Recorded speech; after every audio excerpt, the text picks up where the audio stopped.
So hi everyone, this is Minku Nan and welcome you all to my YouTube channel Study Simplified। और आज हम इस video में बात करने वाले हैं कि how can we get 80 out of 80 marks in your economics paper। So देखिए बच्चों, मेहनत का तो कोई ऑल्टरनेटिव नहीं है और अगर आपने साल भर मेहनत की है तो यहाँ पे कोई बहुत बड़ी बात भी नहीं होगी, लेकिन फिर भी ऐसी कोई छोटी छोटी बातें मैं आपको बताऊंगी जो कि आपके आंसर राइटिंग के वक्त जब आप पेपर लिख रहे होंगे तो अगर वो बातें आपके माइंड में रही तो फॉर श्योर आपको एक कॉम्पिटिटिव एज यहाँ पे मिलने वाला है अदर बच्चों के आंसर कॉपी के कंपैरिजन में। तो क्या है वो पॉइंटर, ध्यान से सुनेगा, एक एक बात बहुत इंपॉर्टेंट है, वीडियो को लास्ट तक जरूर देखिएगा।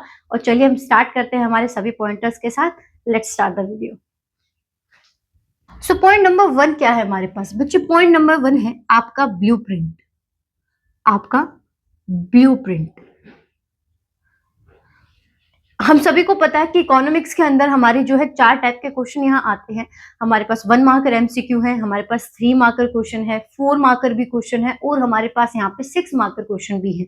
लेकिन कितने नंबर ऑफ क्वेश्चंस हैं, किस किस यूनिट से कितना यहाँ पे प्रपोर्शन है, ये सब आपको जो है एडवांस में अपना यहाँ पे याद होना चाहिए, ऑन टिप्स होना चाहिए। एंड आई एम श्योर कि आप सभी में से बहुत से बच्चों ने यहाँ पे प्री बोर्ड 1 नहीं बल्कि 2 या 3 प्री बोर्ड भी दिए होंगे।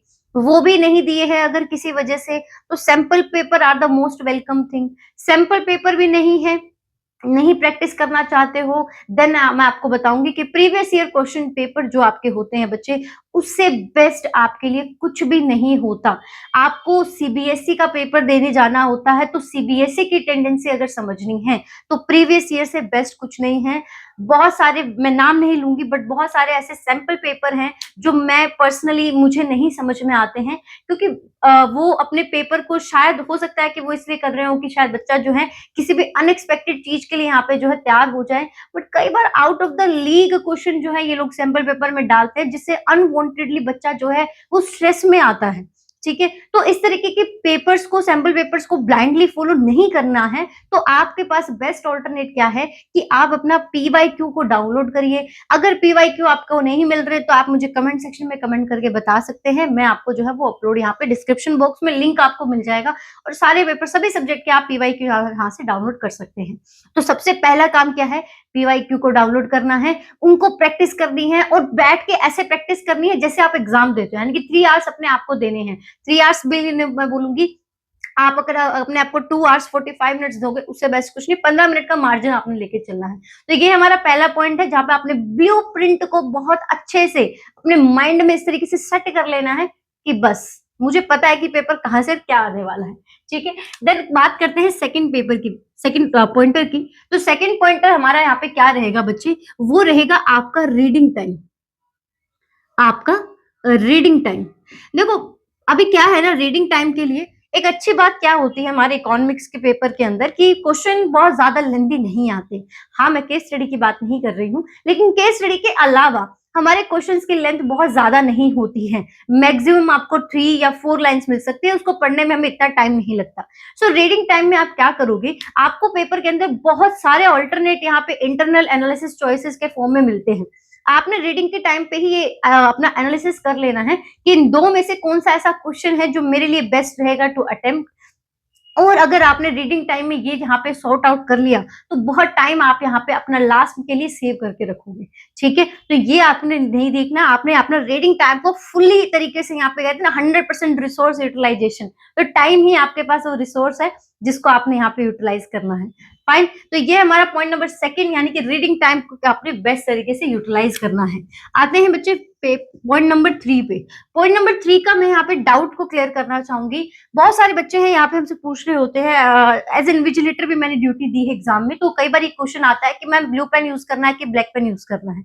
एक तो आप ये समझिए कि आपको ना ओएमआर जो शीट होती है जहां आप अपना नाम वगैरह फॉलो करते हो, आप फिल करते हो, उसके बैक साइड पे अगर आप पेज फ्लिप करोगे, उसी पेज के बैक साइड पे आपको कुछ जनरल इंस्ट्रक्शन दी हुई है। और वहां पे साफ तौर पे लिखा हुआ है कि ब्लू और ब्लैक पेन, कोई सा भी पेन आप यहाँ पे यूज कर सकते हो, और आप दोनों भी करोगे, कोई इश्यू यहाँ पे नहीं अराइज होने वाला। अब ब्लैक पेन की हमारे इसमें रिलेवेंस क्या है? ब्लैक पेन की रिलेवेंस है जब आपको पॉइंट यहाँ पे आंसर रखने होते हैं और उनको आप चाहते हो कि मैं यहाँ पे हाईलाइट्स यहाँ पे अगर कुछ करूं तो क्या मैं ब्लैक पेन यूज कर सकता हूँ? आप डेफिनेटली यूज कर सकते हो, इसमें कोई हार्म आपका नहीं होने वाला। देन आते हैं हम, ये पॉइंट रहा हमारा ब्लू और ब्लैक पेन को लेकर। देन आते हैं हमारे पॉइंट नंबर 4 पे बच्चों। पॉइंट नंबर 4 है आपका मार्जिन। मार्जिन देखिए कुछ इस तरीके की शीट आपको यहाँ पे दिखाई देती है, आपकी लैंडस्केप में आपकी यहाँ पे शीट होती है, ठीक है।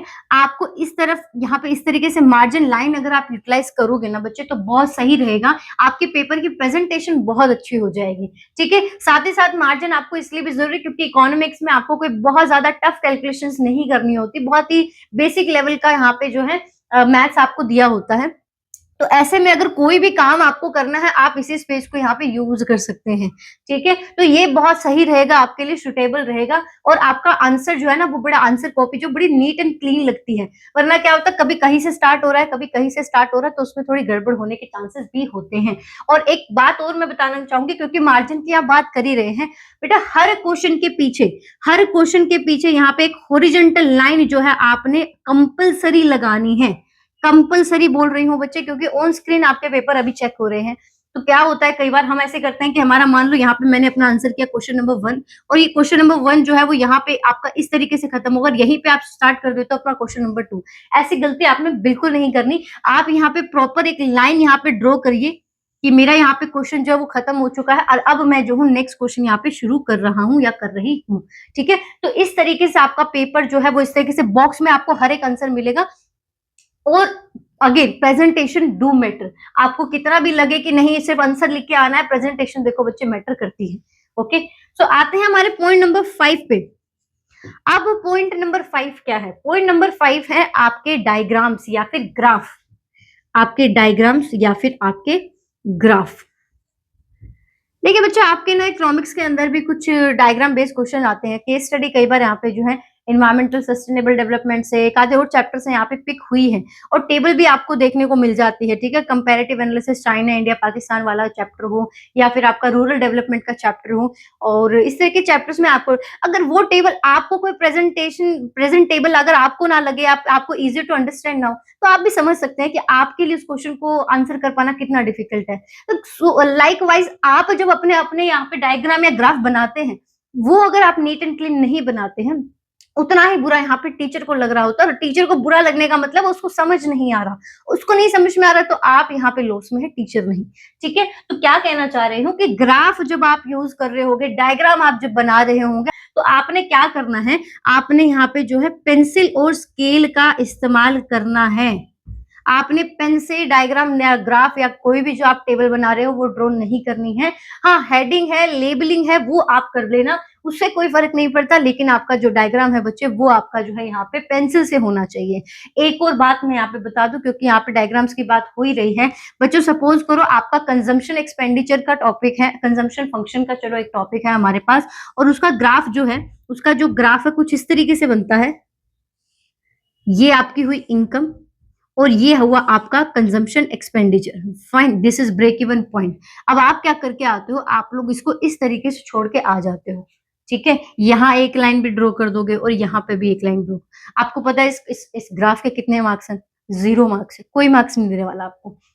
तो अगर आपका जो डायग्राम है अगर वो प्रॉपरली लेबल्ड नहीं है, आपने नहीं बताया कि वाई एक्सिस पे आप क्या शो कर रहे हो, एक्स एक्सिस पे आप क्या शो कर रहे हो, जो आपके ये आपने जो ये लाइंस ड्रॉ करी है उनमें से कौन सी इनकम है, कौन सा आपका कंजम्पशन है, ये जो पॉइंट आप दिखा रहे हो एरो लगा के, क्या ये ब्रेक इवन पॉइंट है, ये एवरी डिटेल, माइन्यूट डिटेल और इंपॉर्टेंट डिटेल जो आपको अपने ग्राफ में और डायग्राम में देनी है, अगर आप वो मिस आउट करते हैं तो आपके श्योरली यहाँ मार्क्स तो डिडक्ट होंगे, ठीक है।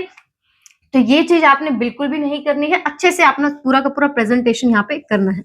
आते हैं पॉइंट नंबर 6 पे। पॉइंट नंबर 6 आपका रहेगा सीक्वेंस। सीक्वेंस क्या होना चाहिए हमारे पेपर को अटेम्प्ट करने का? देखिए सीक्वेंस में आपको बताऊंगी best best best best of best क्या होता है, असेंडिंग और डिसेंडिंग। इससे बेस्ट कुछ नहीं है हमारे लिए, ठीक है। लेकिन क्योंकि हर बच्चे का यहाँ पे माइंड जो है एग्जाम में अलग तरीके से वर्क करता है भाई, और इसका कुछ इलाज भी नहीं है जो वो है, ठीक है। तो क्या कर सकते हैं, मैं आपको यहाँ पे 3 ऑल्टरनेटिव्स दूंगी। एक तो मैंने आपको बता दिया कि आप एक सीक्वेंस फॉलो कर सकते हैं, या तो आप असेंडिंग ऑर्डर में जा सकते हैं या फिर जो है आप डिसेंडिंग ऑर्डर में जा सकते हैं। अगर आप ये फिलॉसफी नहीं फॉलो करना चाहते हैं तो आपके पास दूसरा यहाँ पे रहेगा पार्ट वाइज। आपके 2 बुक्स है आपके पास, इंडियन इकोनॉमिक डेवलपमेंट है और साथ ही साथ आपके पास जो दूसरी बुक है वो है मैक्रो इकोनॉमिक्स। तो अगर आप चाहो कि भाई क्योंकि मैक्रो में कंपैरेटिवली कम टाइम लगता है आपको आंसर राइटिंग में, तो अगर आप ऐसा इस तरीके से फिनिश करना चाहते हो कि मुझे पहले पूरी की पूरी इंडियन कर लेनी है, पहले की पहले मुझे जो है पूरी इंडियन कर लेनी है और बाद में जो है मुझे यहाँ पे मैक्रो की तरफ जाना, तो पार्ट वाइज भी आप यहाँ पे पेपर अटेम्प्ट करोगे, कोई दिक्कत नहीं होगी। और लास्ट और मैं आपको लीस्ट सजेस्ट करूंगी वो है आपका मार्क वाइज, ठीक है। सो मार्क्स डिस्ट्रीब्यूशन वाइज भी आप अपने पेपर को अटेम्प्ट कर सकते हो। कैसे, पहले आपने सारे 6 मार्कर को अटेम्प्ट कर लिया, फिर आपने जो है अपने सारे 4 मार्कर को अटेम्प्ट कर लिया, फिर आपने 3 मार्कर को अटेम्प्ट कर लिया और लास्ट में आपने एमसीक्यू को अटेम्प्ट कर लिया, ठीक है। ध्यान रखिएगा अगर आप इस सीक्वेंस में काम पेपर कर रहे हो और इन केस अगर आप एमसीक्यू पे लास्ट में पहुंच पा रहे हो, ध्यान से सुनना इंपॉर्टेंट बात है, अगर एमसीक्यू पे लास्ट में पहुंच पा रहे हो तो एमसीक्यू को छोड़कर नहीं आना है। ए बी सी डी जो आपको यहाँ पे जायज लगी वो आंसर आपने लिख कर आना है। ये मत सोचना कि मैम मैंने यहाँ पे 1 2 3 4 करके सिर्फ ए बी सी डी लिख दिया है, क्या मार्क्स मिलेंगे? जी हाँ, बिल्कुल मिलेंगे, क्योंकि कोई भी एग्जामिनर यहाँ पे आंसर राइटिंग को आपको नहीं जज करने वाला, यहाँ नहीं कोई जजमेंट करने वाला। एक अगर आंसर है तो ए में मार्क्स देना होगा टीचर को। टाइम है, चाहते हो कि अच्छे से मेरा पेपर प्रेजेंट हो तो यहाँ पे ए लिखने के बाद उसको भी बता देना कि ये ए कौन सा वाला ऑप्शन है, ठीक है। तो ये आप यहाँ पे पॉइंट्स आपको दिमाग में रखने हैं। आते हैं हमारे नेक्स्ट पॉइंट के ऊपर। नेक्स्ट पॉइंट क्या रहेगा हमारा? Point number 7। So point number 7 में मैं क्या कहना चाह रही थी, बहुत इंपॉर्टेंट है अगेन ये पॉइंट, आपकी आंसर राइटिंग। आपकी आंसर राइटिंग, बच्चों देखो आंसर राइटिंग ठीक है, मुझे पता है आप लोगों ने अगर तैयारी की है तो आपको पता है कि हमें क्या आंसर करने हैं, लेकिन अननेसेसरी एक्सेस राइटिंग से बचना है बच्चों। इकोनॉमिक्स का पेपर ऐसा पेपर नहीं होता जहां आप अपनी भावनाएं व्यक्त करें। ये पेपर होता है सिर्फ इस चीज के लिए कि आपसे जो पूछा गया है टू द पॉइंट, भले ही इंडियन इकोनॉमिक डेवलपमेंट की बात क्यों ना हो रही हो। कई बच्चों को लगता है ना इंडियन इकोनॉमिक ऐसी सिचुएशन है, बुक है जहां पर कोई भी आपको क्वेश्चन दिया जाएगा तो हम अपनी भावनाएं व्यक्त करने लगेंगे। ऐसा कुछ नहीं है, आपने आराम से वहां पे जो क्वेश्चन में पूछा है, जितना पूछा है उतना लिखे। समझ में आया? एक्सेस राइटिंग लिखोगे, एक्सेस राइटिंग करोगे, ओवर राइटिंग करोगे, कोई बेनिफिट नहीं मिलने वाला, नेगेटिव जरूर मिल सकता है। तो अगर कोई लाइन में अगर कोई दिक्कत है, यानी कि आपको जो पॉइंट में आप कॉन्फिडेंट हो, श्योरली आप वही पहले लिखने वाले हो, और अगर उसके बाद आपको लग रहा है कि यार ये भी लिख दूं क्या, तो उससे मार्क्स रिडक्शन होने के चांसेस होते हैं, है ना। ओवर राइटिंग नहीं करनी, हालांकि अननेसेसरी कोई मार्क्स यहाँ पे डिडक्ट करता भी नहीं है, वो ठीक है, लेकिन मैं कोशिश यही कर दूं, आपके यही कोशिश होनी चाहिए, और यही मैं कहना चाह रही हूँ कि आपको एक्सेस राइटिंग की जरूरत नहीं है। क्वेश्चन में पूछा है कि एक्सप्लेन एनी 3 पॉइंट, तो भाई 3 ही पॉइंट एक्सप्लेन करो।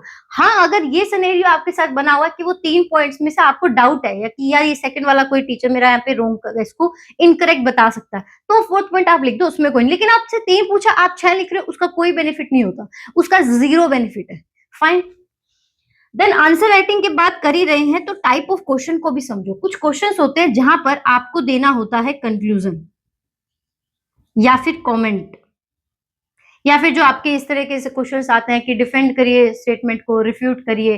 तो जो इस तरीके के स्टेटमेंट आपके पास आती हैं, उन क्वेश्चंस के अंदर आपने प्रॉपर एक लाइन, एक सिंगल लाइन में तो ये बड़ा बड़ा लिख देना है कि कमेंट है या कंक्लूजन है या ये डिफेंड कर रही हूं, मैं रिफ्यूट कर रही हूं, ये लिखना है। देन नेक्स्ट लाइन से जो है आपने आंसर उसका 1 लाइन में, 2 लाइन या 3 लाइन, जो आपका क्वेश्चन के अकॉर्डिंग बनता है वो आपने आंसर करना है। बच्चे कंक्लूजन अगर आपने नहीं लिखा ना तो आपके एक्सप्लेनेशन में यहाँ पे हाफ मार्क्स आपको डिडक्ट होगा, क्योंकि एग्जामिनर समझ ही नहीं पाएगा कि इसने यहाँ से लेके यहाँ तक एक्सप्लेन किया, इसका यहाँ पे जो है निष्कर्ष निकल के क्या आ रहा है। तो वो निष्कर्ष जो है आपने टीचर को अच्छे से आंखें खुला के दिखा देना कि ये है मेरा पॉइंट ऑफ व्यू, ठीक है। तो ये आपने करना है। देन आते हैं एक और बदतमीजी काम जो तुम लोग करते हो, वो है जो इंटरनल चॉइसेस के क्वेश्चन आते हैं, दोनों अटेम्प्ट कर रहे होते हो। तो ऐसा नहीं करना है, ऐसा बिल्कुल मत करना है, क्योंकि देखो ऑन स्क्रीन आपके पेपर चेक हो रहे हैं, इंटीग्रेटेड शीट पैनल बना होता है, इंटीग्रेटेड मार्क्स का पैनल बना होता है जब एग्जामिनर कॉपी चेक कर रहा होता है। ठीक है, ना समझ में आए तो एक वीडियो होगी आपकी OSM इवेल्युएशन के ऊपर, चैनल पे मिल जाएगी, उसको जाके देखो और आपको समझ में आएगा कि वहां पर एग्जामिनर एक क्वेश्चन के लिए एक ही बार मार्क्स फिल कर सकता है। हो सकता है फ्लो में उसने चेक कर दिया हो, उसने मार्क्स भी दे दिया, बट वो जब अपलोड करने पे आएगा ना मार्क्स, वो अपलोड होगा ही नहीं। ठीक है, तो अल्टरनेट क्वेश्चन की ज्यादा शानपति करने की जरूरत नहीं है, आराम से जितना पूछा है, जितना कहा है, उतना ही क्वेश्चन करिए, टाइम वेस्ट कर रहे होगे अपना। ठीक है, ये पॉइंट्स को आपने ध्यान रखना है। अब आ जाते हैं और एक लास्ट पॉइंट के ऊपर।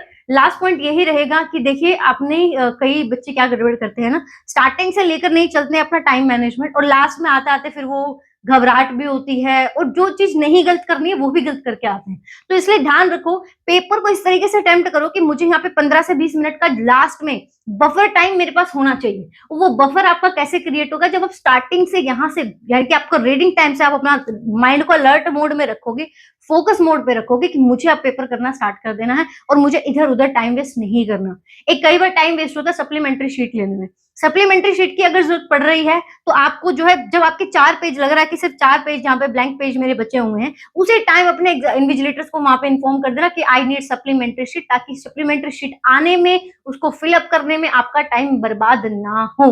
ठीक है, देन लास्ट तो यही कहूंगी, ऑल द बेस्ट, क्योंकि आपने पूरे साल अगर मेहनत की है तो श्योरली आप यहाँ पे एग्जाम में बहुत अच्छा करने ही वाले हो। और एक चीज और यहाँ पे लास्ट में कहना चाहूंगी कि अभी आपका एग्जाम जो है वो 18 मार्च को है, बहुत टाइम है अभी, है बहुत ज्यादा नहीं है बट बहुत टाइम है, रिवीजन पॉइंट ऑफ व्यू से टाइम है आपके पास। तो ऐसे में अगर आपको लग रहा है कि मेरे पास टाइम है और मैं उसको यूटिलाइज नहीं कर रहा हूँ, और बाद में बेटे जो आप गिल्ट कैरी करने वाले हो ना, उस गिल्ट से आपको भगवान भी नहीं बचा सकता। तो इसीलिए कोशिश करना कि एक बार, आई नो अभी त्योहार चल रहे हैं, बहुत सारी चीजें और भी चल रही होती है, फैमिली घरों में आप रह रहे हो, स्कूल भी नहीं आते हो, तो फैमिली ड्रामा भी साथ के साथ हमारी इंडियन फैमिली में तो चलता ही रहता है। तो बहुत सी चीजें होंगी यहाँ पे जो आपको बार बार जो है अपने टारगेट से आपका ध्यान जो है वो ड्रॉ करेंगी और आपको भटकाएंगी। लेकिन यही आपका जो है टाइम है जहाँ पे आपकी टेस्टिंग हो रही है। तो इस टेस्टिंग टाइम को आराम से पार करो, अपने पे भरोसा रखो, अपनी रिविजन, अपनी मेहनत, अपने पेरेंट्स पे भरोसा रखो और चक दे फटे। ठीक है, तो that's all for the video. अगर कोई पॉइंट में, अगर किसी चैप्टर के अंदर डाउट है, क्वेरी है, कुछ भी हो, आप यहाँ पे कमेंट सेक्शन में कमेंट कर दीजिए। And that's all for the video. Thank you and have a nice day.